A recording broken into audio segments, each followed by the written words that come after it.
That snaps for losers, man. I don't get involved in that stuff, but Angel Rashad Milligan rolling out. That's a good question. Brandon, you want one quick question? We can't ask Rashad question. YBN Nahmir, man, he celebrated the purchase of his first McDonald's location. I give it up for YBN Nahmir for sure. Celebrating the opening of his first McDonald's location, McDonald's franchisee.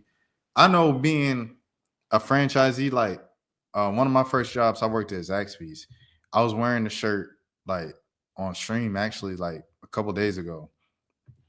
And working at Zaxby's, I had like these nice people that owned the place because they were the franchisees and stuff like that, the franchise owners.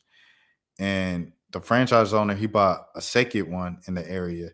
And so I had to split time working in both of them. And it was pretty cool, made things, fun and fresh and stuff like that. But in the back of my mind, it was like, with him being there and me being able to talk to him and like shake his hand and have a relationship with him, it made me want like a franchise, you know what I'm saying, at some point in life and everything like that.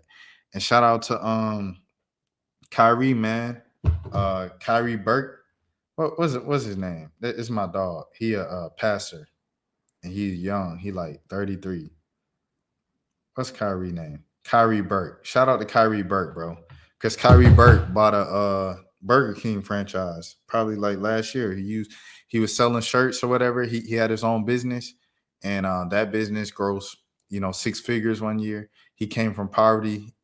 Well, like not from poverty growing up, but like as a grown adult, he had a child young in the church, and then he was homeless as an adult, young adult, and he flipped that into having a 6-figure business, everything like that. You know what I'm saying? So definitely salute to Kyrie Burke.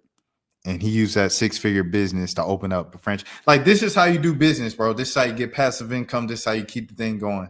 So this is why I'm so happy to see YBN Nahmir do this. Because it's like, what do you do with fame?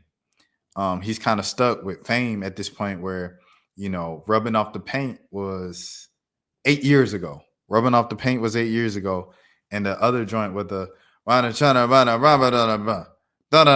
the little Blueface fall, that song was like 2018, and the next song that YBN Nahmir was like really known for was when everybody was making fun of the kind of Soul Plane or whatever the song was called, Soul Train, which I didn't think was a bad song. I like the fact that he tried something different and it was like groovy, but people just made fun of it because it was auto-tuned singing, which I get, but he took a chance. I think we should celebrate people and salute people for taking a chance.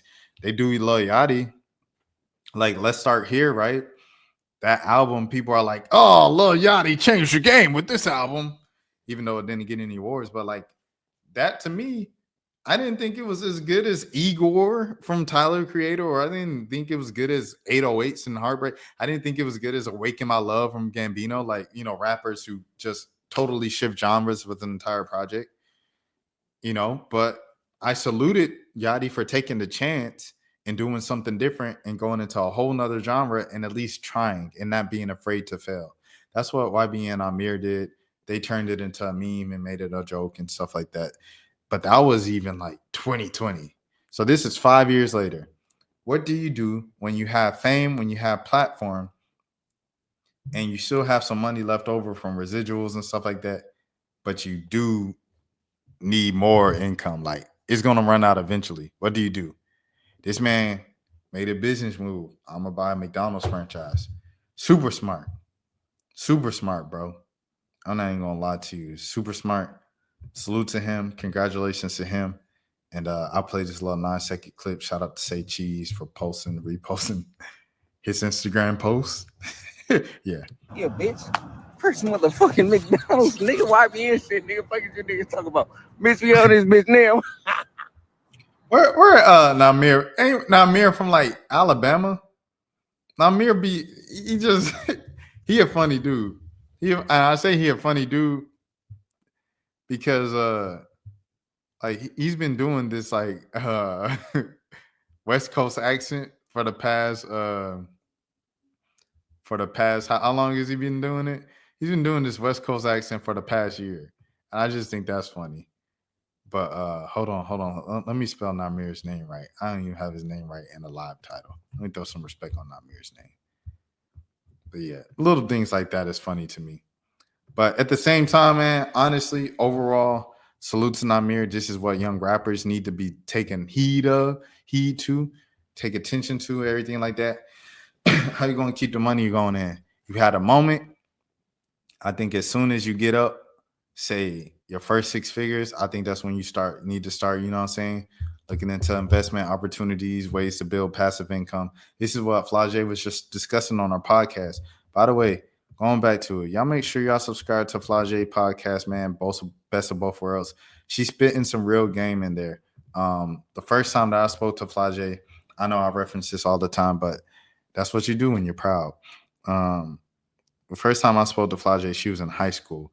And I was just asking, like, what do you want to do? What does the future look like? And she's like, real estate, mogul, like properties. I want to build an empire. I need residual income. I need to do this. I need assets over liabilities. I need to flip this into this and turn this into money while I'm asleep. Like, that's the way she was talking as a 17, 18-year-old. You know what I mean? So to all the rappers, bro, you get a moment, you get 6 figures, start investing, bro, please. And if you don't know how to invest, do the YouTube University, bro. Listen to Earn Your Leisure. Shout out Earn Your Leisure podcast. That's like the entire point of their pod is to make financial literacy spoken in a language that we speak. Very simplistic, very down to earth, and can help us, because that's how, you know, we're going to be able to build. And I know this is a buzzword for some people, but generational wealth. And it's so important because we talked about it yesterday with the Justin Bieber joint. No, money's not everything. However, the reality of the situation is we live in a capitalistic society, and money is how you do anything. Money is how you relax. Money is how you breathe. Money is the quality of air you get to breathe. Money is all of that, bro. Money's the amount of sleep you get. It means something. I say all that to say that. He said, I was on some whatever stuff, 2023, clown. I was on some whatever stuff, 2025, I just bought my first McDonald's establishment. 2023, clowning. 2024, coasting. 2025, just secured my first McDonald's franchise. Yeah, YBN burgers and all that. Salute to YBN Nahmir, bro. Very smart decision. And I just hope other rappers take heed of it. And very smart decision. Not even just smart decision, because Lil Baby is very like business inclined as well. You just be making business moves and stuff. Very smart decision to post it. I think it's important that rappers post this stuff. Like, as much as you post the cars and the jewelry and the women and all that and stuff, make sure you post the businesses that you're investing in, because what kids see, kids want to be. You know what I'm saying? And that was my whole, every time I went on a rant about some politicians and stuff like that, it wasn't necessarily just because they having fun or they doing what the other side doing. It's because kids want to be what they see. I don't know. I tried. Y'all heard me try. All right, we on to the next name, man. That's for losers, man. I don't get involved in that stuff, but Angel Rashad Milligan rolling out. That's a good question. Yeah, Brandon, we one quick can't question. ask Rashad a question. Hey, Rashad.